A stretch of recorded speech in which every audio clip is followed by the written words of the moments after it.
안녕하세요. 들풀북수 출판사에서 저는 진행하는 창세기 묵상 시간입니다.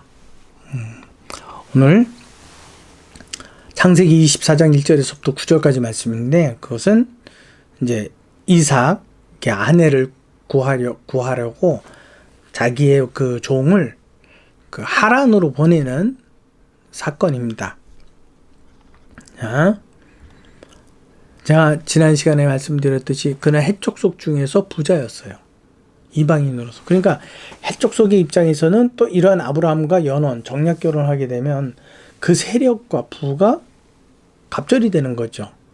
그러니까 이삭의 아내 자리에 대해서 욕심을 냈을까요? 안 냈을까요? 당연히 냈겠죠. 그럼에도 불구하고 아브라함은 여기에 개의치 않고 그 아내를 구하려고, 이삭의 아내를 구하려고 하란으로 보냅니다. 자, 근데 문제는 그거예요. 아브라함이 믿음의 사람, 그리스도의 장성한 믿음으로 자랐느냐 라는 거죠. 우리는 성경에 있어서 그가 믿음이 그리스도의 장성한 분량에 이르렀다 뭐 이렇게 딱 단정지어서 기록하거나 설명해 주는 곳이 없기 때문에 우리는 좀 아리송해져요. 근데 성경에 보면 그 아브라함이 믿음의 사람이었다라는 아주 명확한 근거가 있는데, 그것은 뭐냐면 여호와의 사자가 너보다 앞서갈 것이다 그랬어요. 앞서갈 것이다. 아브라함은 그걸 어떻게 알았을까요? 문제는 그거예요. 딱 그렇게만 기록이 돼 있지 아브라함이 믿음이 있었다, 아브라함이 기도를 열심히 해서 아들의 며느리를 어디에서 구할까요? 기도했더라, 이런 말이 전혀 없으니까 아브라함이 도대체 믿음이 있었는지, 믿음 안에서 이삭의 아내를 리브가를 얻게 된 건지 전혀 모른단 말이죠.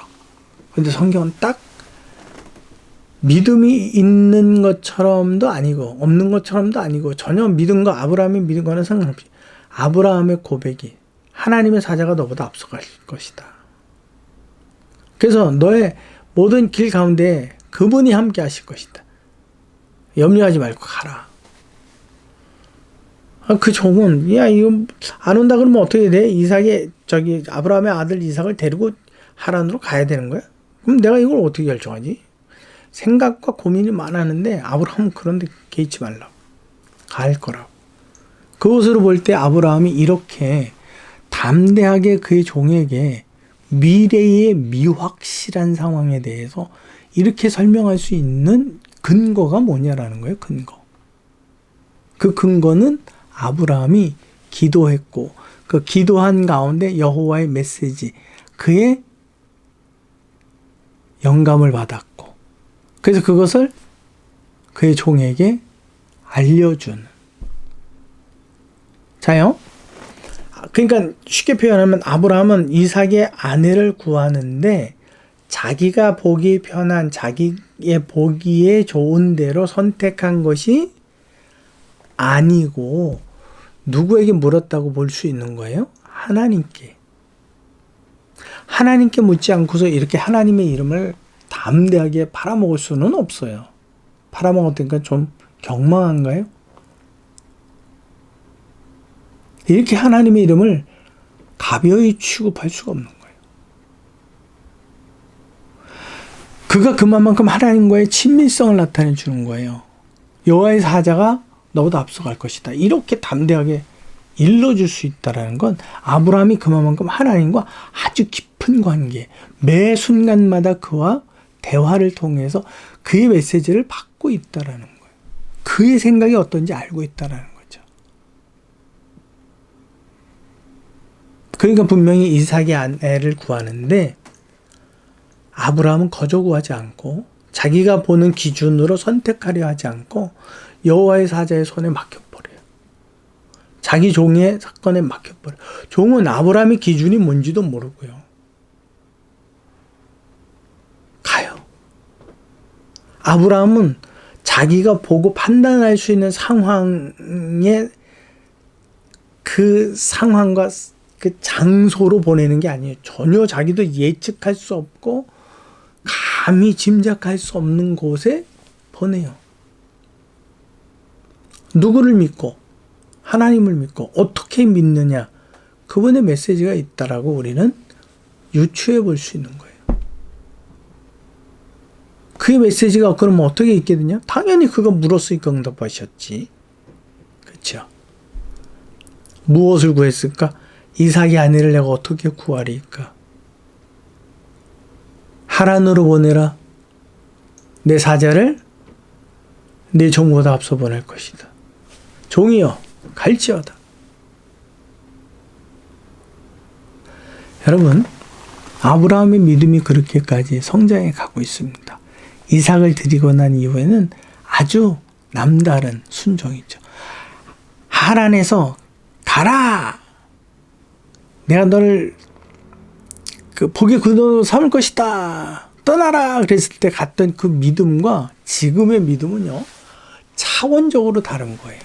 비교가 안 되는 거예요.